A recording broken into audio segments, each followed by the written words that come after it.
राहुल गांधी विदेश में जाकर जो है संविधान के लिए लंबी लंबी बातें करें और भारत सरकार के खिलाफ जो है अनर्गल बयानबाजी करते हैं। ये बयानबाजी वैसे ही है जैसे कि जाकिर नाइक मलेशिया से बोल रहा है, खालिस्तान का आतंकवादी पन्नू जो है वो कनाडा और अमेरिका से बोल रहा है, और सैयद सलाउद्दीन जो है वो पाकिस्तान जाकर बोल रहा है। राहुल गांधी विदेश में जाकर जो है संविधान के लिए लंबी लंबी बातें करें और भारत सरकार के खिलाफ जो है अनर्गल बयानबाजी करते हैं। ये बयानबाजी वैसे ही है जैसे कि जाकिर नाइक मलेशिया से बोल रहा है, खालिस्तान का आतंकवादी पन्नू जो है वो कनाडा और अमेरिका से बोल रहा है, और सैयद सलाउद्दीन जो है वो पाकिस्तान जाकर बोल रहा है। इनका जो डिप्लोमेटिक पासपोर्ट है वो जब्त होना चाहिए और इनके ऊपर कानूनी कार्रवाई होनी। कांग्रेस पार्टी जो कि हमारे चंदे पर चलती है, मतलब 140 करोड़ लोगों के चंदे पर चलती है, यदि वो इस तरह के फंडिंग करती है देश को तोड़ने के साजिशकर्ताओं के साथ,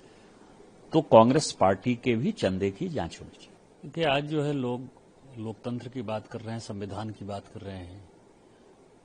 राहुल गांधी विदेश में जाकर जो है संविधान के लिए लंबी लंबी बातें करें और भारत सरकार के खिलाफ जो है अनर्गल बयानबाजी करते हैं।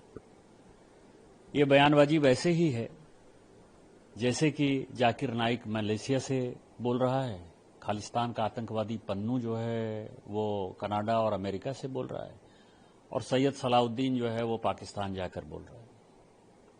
उसकी भाषा और सोरोस फाउंडेशन से समर्थित राहुल गांधी जी की जो भाषा विपक्ष के नेता के तौर पर है, दोनों भाषाओं को यदि मिलाकर देखेंगे तो दोनों एक ही है।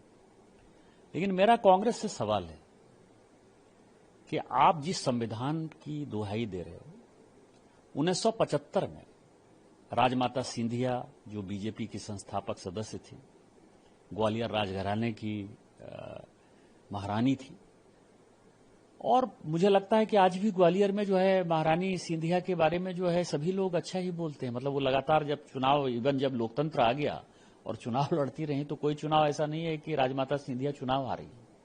तो इसका मतलब जनता के बीच में उनकी लोकप्रियता बहुत है, उन्होंने लोगों के लिए बहुत किया।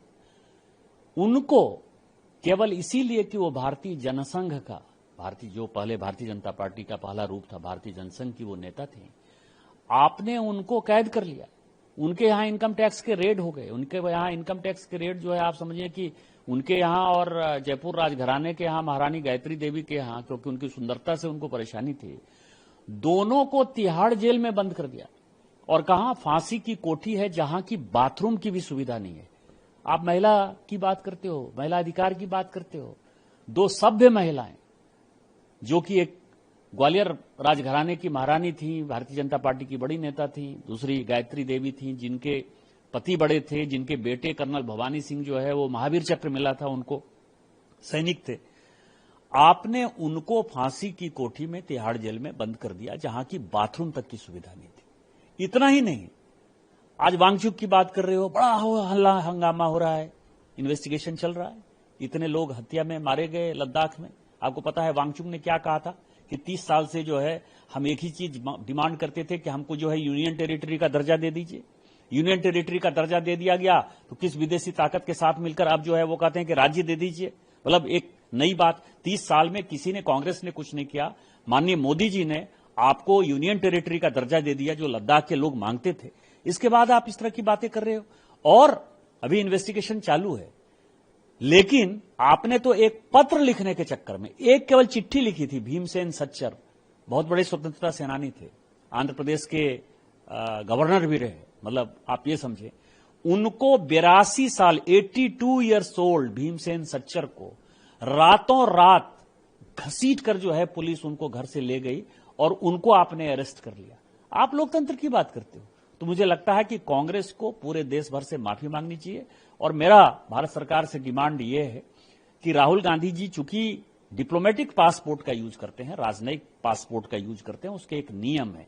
हम जहां जाते हैं, मैं खुद से 2009 से जब मैं सांसद हूं, कोई करता है नहीं करता है मुझे नहीं पता, लेकिन मेरी जो अथॉरिटी है, मैं पॉलिटिकल क्लियरेंस एमई से लेता हूं जब मैं प्राइवेट दौरे पर भी जाता हूं, और कोई ऐसा दौरा नहीं है 2009 से 14 तक तो कांग्रेस का लोकसभा अध्यक्ष था, 2014 से लेकर आज जब मैं 2025 में बात करता हूं, कोई ऐसा एक दिन का दौरा नहीं है जब मैंने लोकसभा स्पीकर से इसकी परमिशन नहीं ली है या इसकी जानकारी नहीं दी है और ये नहीं बताया है कि मेरा कौन खर्चा उठा रहा है, मैं खुद से खर्चा उठा रहा हूं, मैं खुद से जा रहा हूं, उसके बावजूद भी मैंने ये सारी बातें कही है।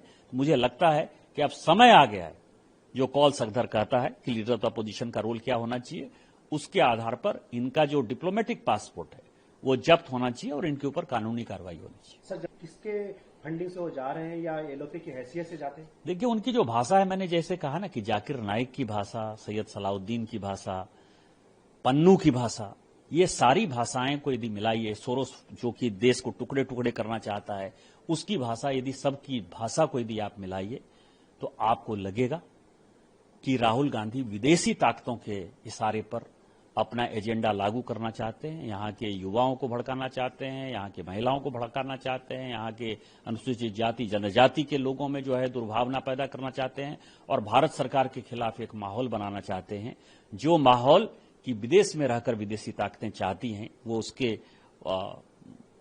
मेन स्पोक्स पर्सन हो गए हैं।